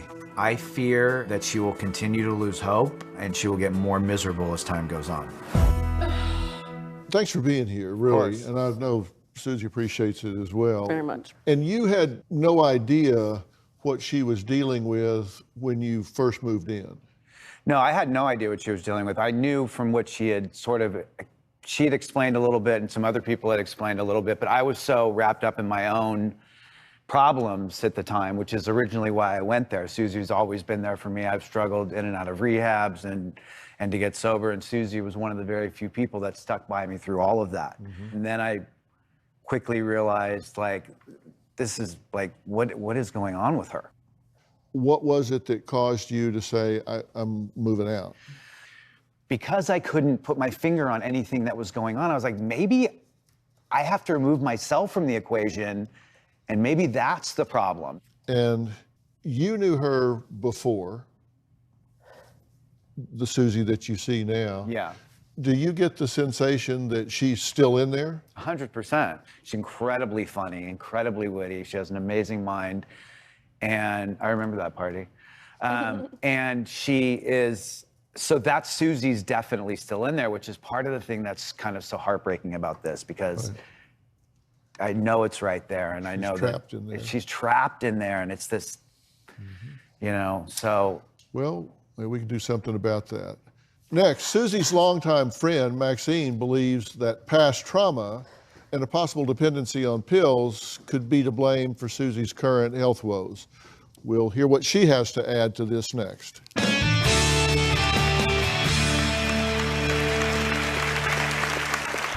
What Susie wants more than anything is validation that she is ill. I genuinely was shocked to find out she was using psychic doctors. I was surprised when she said, I have Parkinson's disease. Every time I see her, I see less and less of the Susie I once knew.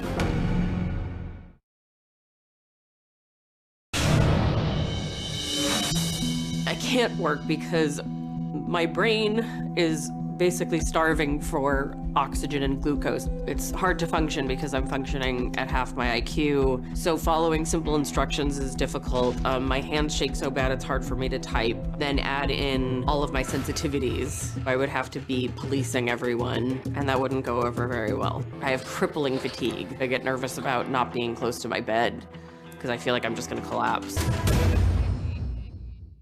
Well, Susie's friend of 19 years, Maxine, says Susie refuses to discuss what could be the root cause of her attacks, and instead goes from one psychic doctor to another because, and I quote, they tell you what you want to hear.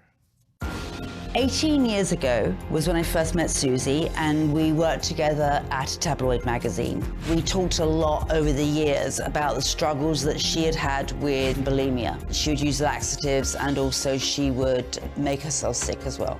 She refused to face up to her eating disorder, which I think it's one of the many things causing a lot of these physical symptoms. Susie blew through traditional doctors, and none of them could diagnose this mystery illness. I genuinely was shocked to find out she was using psychic doctors. These psychic doctors, they will tell her exactly what she wants to hear. What Susie wants more than anything is validation that she is ill. I was surprised when she said, I have Parkinson's disease. I said to her, how did you get this diagnosis? You know, she said, a neurologist, and just left it at that. I think she may have done some Googling, and Parkinson's popped up as one possible diagnosis, and she's run with it. I think she needs to admit to the fact that she's abusing Ativan again. I have literally begged Susie to go to therapy. When I told her I could get her free treatment, she still wouldn't go.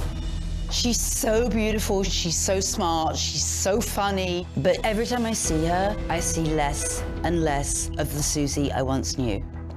This is like a version of an intervention for me. She is getting closer and closer every day to becoming a homeless person in the street pushing a trolley, and it breaks my heart. Well, thank you for being here. It's obvious in listening to you talk about her that you really genuinely care about her. I love her. I love her, like, figuratively, she's my sister. Right. Like, I will love her forever. And this is honestly, without doubt, the most difficult thing I've ever had to do in my life. And I've done some difficult things. And I'm doing this, and I have a feeling that it could be the end of our relationship, which I hope it's not. What's your theory? I personally believe, and obviously I'm not a doctor, but I personally believe that a lot of her issues are stemming from emotional trauma that she's gone through, that she's not dealt with. And I also think it stems from, you know, something that happened to her that's traumatic when she was very, very young. And she's never got to the bottom of that. She's never accepted it. She's never dealt with it. And I think that it's a lot of emotional trauma that is affecting whatever parts of her body. So you think there's some emotional issues that are just not resolved, some unfinished emotional business? Most definitely. And when we talked to you, and you've been very forthcoming, by the way. There's one thing I'll say for her, she's been very transparent, answered every question that we've asked. Yeah. You said, my OCD developed because I thought if I performed these rituals, then maybe God would protect me from my mom. And why would you need protecting from your mom? That's why it's sometimes difficult to... I don't think it's difficult at all. It's only difficult when the two of you try to undo what you just say. She was abusive, she did things that she shouldn't have done, but she was cute and funny at the same time. That's absolute correct.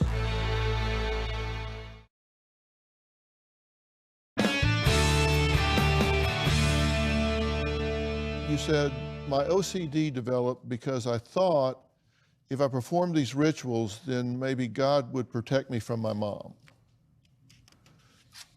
And why would you need protecting from your mom? My mom was mother of the year. Like, she was incredible in every possible category, except she was raised Irish Catholic, and their way was violence with children. Mm-hmm. And so there was a lot of that kind of capital punishment, corporal punishment with my mom. But it went beyond that. She was abusive. Yeah, I would say so now. Yeah, like if I saw a mom treating her kid like that, it would. Yeah. You would be offended. I'd be very... also lovely and funny and smart and wonderful. Incredible, I mean, like the best. But that doesn't undo. That doesn't undo what she did at other times. Absolutely, absolutely. But I think that's why it's sometimes difficult to... I don't think it's difficult at all. It's only difficult when the two of you try to undo what you just say. She was abusive, she did things that she shouldn't have done, but she was cute and funny at the same time. That's absolute correct. And then also your history with mental illness and disordered eating, you said OCD started at 11, you were diagnosed at 19, anxiety and depression, you were diagnosed at 24, ADHD diagnosed at 41, which I seriously doubt is an accurate diagnosis, that at 18, you tried to be anorexic. Mm-hmm. From 18 to 24, you were bulimic. Sure. And then you said that you felt like your brain made the connection that you were safe if you ate because you wouldn't get a beating. True. True. I had that epiphany recently. Yeah. You talk about trauma because you said at 14 you were raped and bullied, but you didn't really report any of that. You didn't talk about it until you were 19. You sat on that for 5 years before you gave it a voice. That's true. Mm-hmm. I don't wonder why you're having certain issues, I wonder why not. I mean, you've been through a lot of things and not done anything to heal those. So that's outstanding to me. I mean, that jumps out. Well, I've been in talk therapy off and on since I was 19. I've had lots of that kind of therapy. Yeah, I'm not talking about whether you've been through therapy or not. I'm talking about whether anything's been resolved or not. Okay, so what could this mystery illness possibly be? The fact of the matter is, I don't think it's mysterious at all. I'm going to talk about what exactly I think is going on, and I don't think she's going to like hearing it. But if she really wants to get better, well, we'll see if she does or she doesn't. We'll be right back.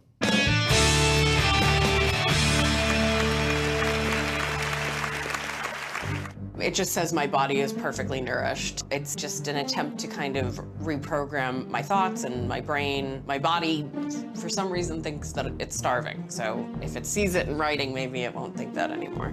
It hears me as a kid. A lot of psychologists say, get a picture of yourself and send the kid love. So I try to say, I love you, whenever I am gonna get one of my stupid ice cream bars.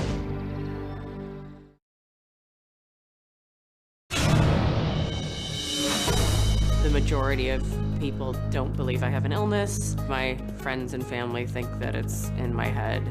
Unless it's cancer, people just don't care. They don't get it. Your pride and your vanity is gone, and you're on the internet begging for help. When I'm having one of my attacks, which, are really, really violent and really, really scary, I just imagine what my brother or my relatives think I'm doing in that moment. They think I'm probably at a party or at a dinner, when in actuality I'm curled up in a ball, convulsing and sobbing uncontrollably.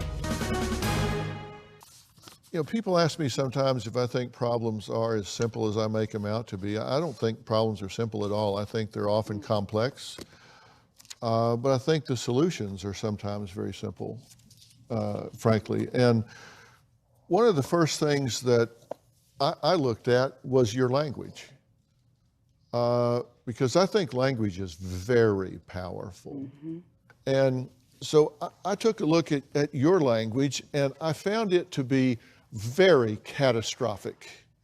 Very catastrophic, very dramatic and very catastrophic.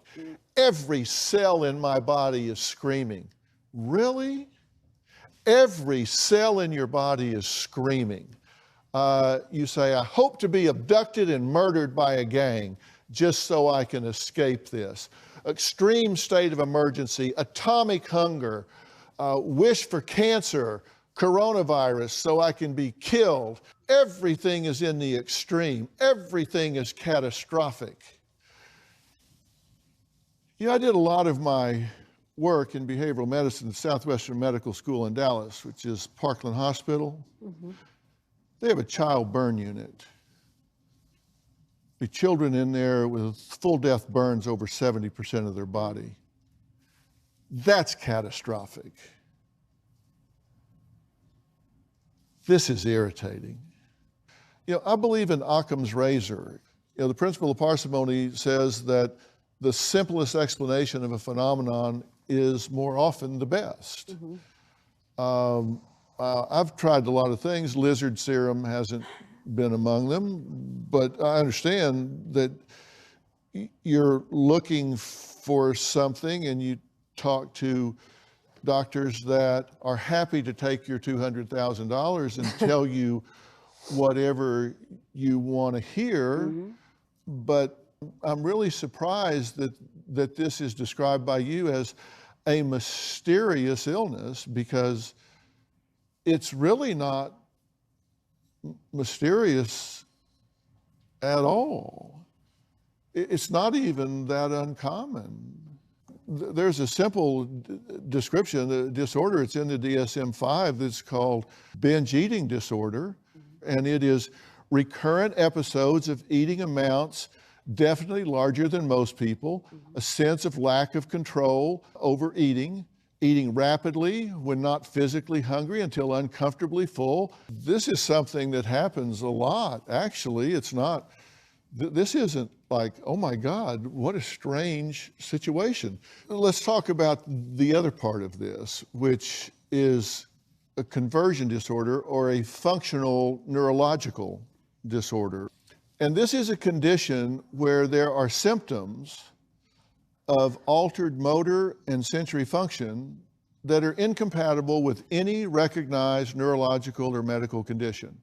And when you get into this, you see that the typical things that people experience are jerks, muscle rigidity and twitching, convulsions, things of that nature, when there is no reason biochemically or electronically for those things to be occurring.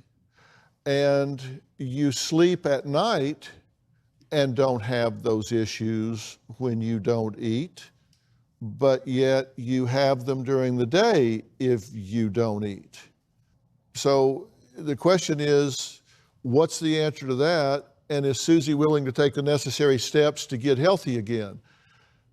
Because I've got a question for her that is going to be outcome determinative in her life and pivotal in what happens in the next 6 months. We'll be right back.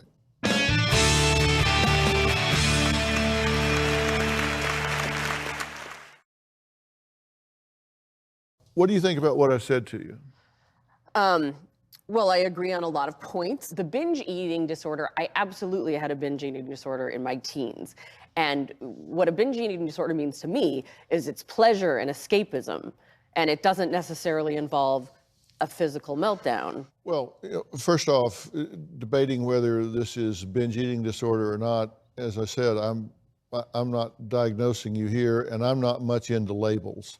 Great. I'm much more into descriptions. What I know is you're gorging yourself with food that you don't need and having convulsions and muscle twitches and dystonia and myoclonus that is just, there's no known neuroanatomical connection to explain it.